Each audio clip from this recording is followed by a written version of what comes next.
Hello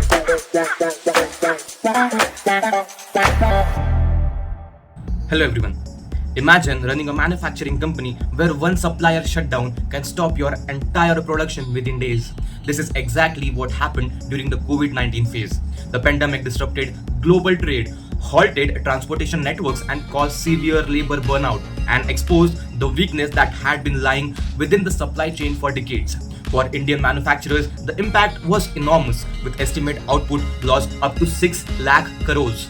Today, I'll discuss how COVID-19 transformed the supply chain thinking and how Indian manufacturers are building a resilient, digitally enabled, and a future-ready supply chain.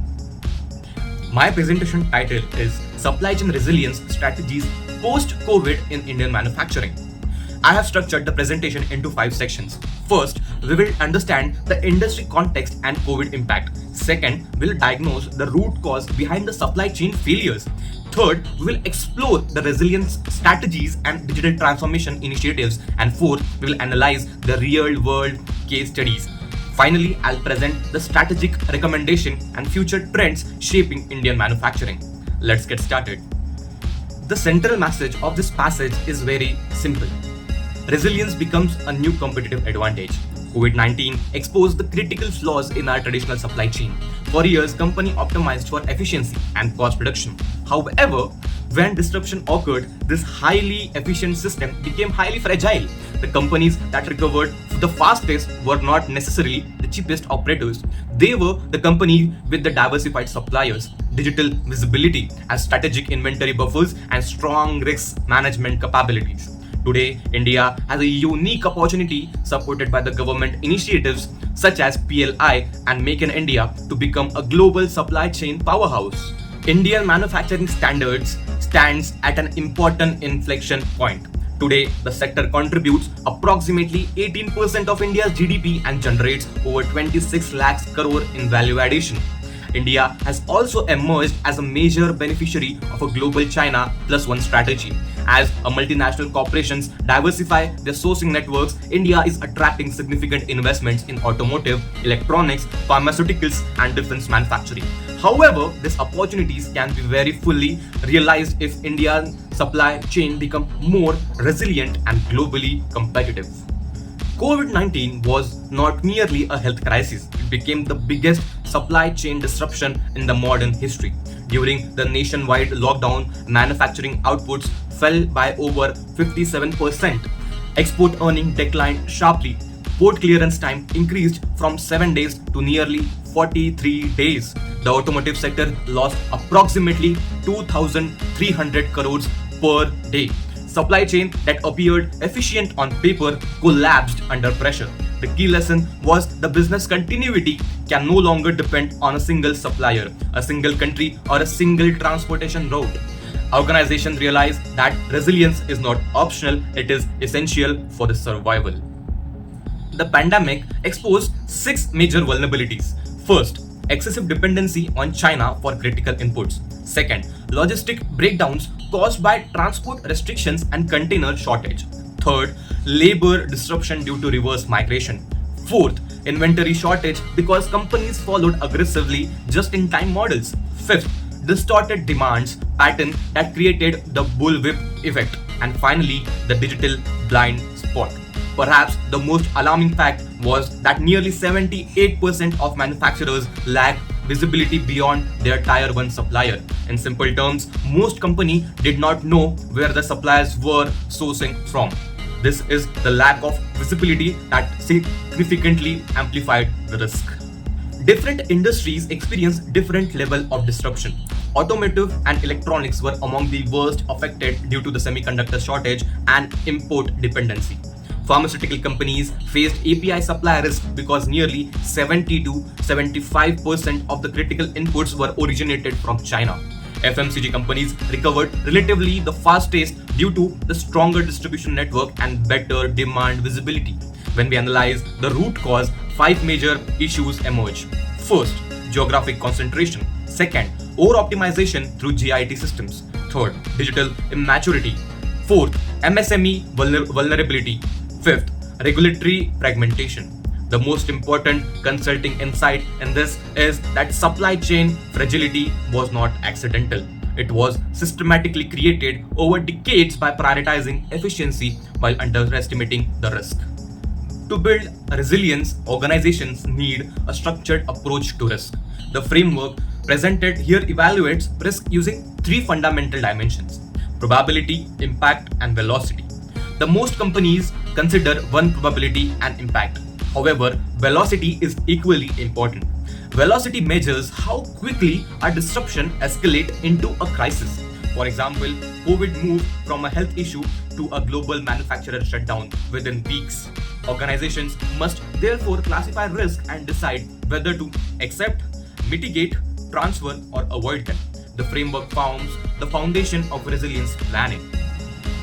Post-COVID, supply chains have fundamentally changed. The focus has shifted from lean efficiency to resilient agility. The resilience framework that I, in my presentation, is presenting is built around five pillars: visibility, agility, diversity, efficiency, and sustainability.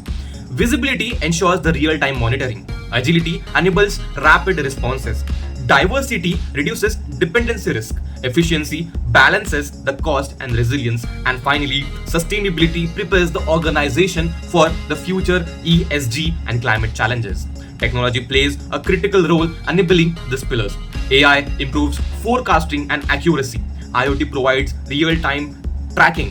Blockchains enhances traceability, and digital twins stimulate disruption scenarios before even they occur. The most advanced organizations are moving toward autonomous supply chain capable of predicting and responding to disruption with minimal human intervention.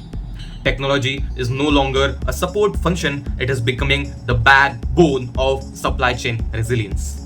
One of the most significant shifts after the COVID is the move from just in time to just in case inventory management. For decades, inventory was viewed as a cost. Today, it is increasingly viewed as a strategic insurance. Organizations are implementing multi-echelon inventory optimization, maintaining different variety of inventory levels across raw material, work in progress, and finished goods. Although higher inventories increases working capital requirement, the cost of the stockout is often several times higher. The objective is no longer the minimum inventory. The objective is the maximum optimal inventory. The Indian government has played a crucial role in strengthening supply chain resilience. Initiatives such as production-linked incentive systems, PM Gati Shakti, National Logistics Policy, and PM Mitra Parks. These are creating a supportive ecosystem for manufacturing growth. These programs aim to reduce logistical costs, encourage localization, improve infrastructure, and strengthens Indian position in the global value of supply chains. Together, they represent one of the largest industry transformation efforts in Indian history. I took 3 case studies for the reference. These 3 case studies provided me a valuable insight. First, Tata Motors. After experiencing several severe semiconductor shortage, Tata diversified its supply chain, increased inventory buffers, and implemented AI-powered risk monitoring. As a result, supply disruption reduced significantly and market share improved. Secondly, Asian Paints. Asian Paint is widely regarded as India's supply chain benchmark. Its demand sensing capabilities, decentralized manufacturing networks, and digital twin technology enabled uninterrupted services even during the pandemic. Third, Reliance Industries. The Reliance demonstrated the power of vertical integration. By controlling large portion of value chain, Reliance maintained its highly operational continuity while many competitors struggled. The common lessons across all 3 organizations is clear. Resilience requires proactive investment before disruption occurs. Compared to global leaders such as Germany and United States, India still has room for improvement in digital maturity, logistic quality, and ESG integration with risk management. However, India is also among the fastest improving manufacturing ecosystem globally. Looking ahead, 6 trends will shape Indian future supply chain: AI narrative operations, circular economy models, geopolitical realignment, quantum-enabled logistics, ESG compliances, and hyper-localized manufacturing. The organizations that prepare for these trends today will define the competitive landscape of tomorrow's India. Based on the analysis, I propose a 4-stage transformation roadmap. Immediately, companies should map supply chain risk, diversify critical suppliers, and establish a strategic inventory buffers. In the medium term, they should build a digitally visible platforms, strengthen supplier development program, and deploy AI forecasting solutions. Over the longer term, organization should invest in digital twin, circular supply, and autonomous procurement systems. Resilience must become a board level KPI rather than be merely an operational metric. To conclude, COVID did not create the supply chain fragility, it exposed it. The organization that recovered the fastest were those that invested in resilience before the disruption occurred. India now has a historic opportunity through digital transformation, government support, and the China Plus One initiative shift that to emerge as a global manufacturing leader. The next disruption is not a question of if, but it is a question of when. The companies that build resilient supply chain today will be the companies that define the Indian manufacturing tomorrow. Thank you for listening to this. If you have any questions or any comments, please comment below and make sure to hit the like button and just stay curious.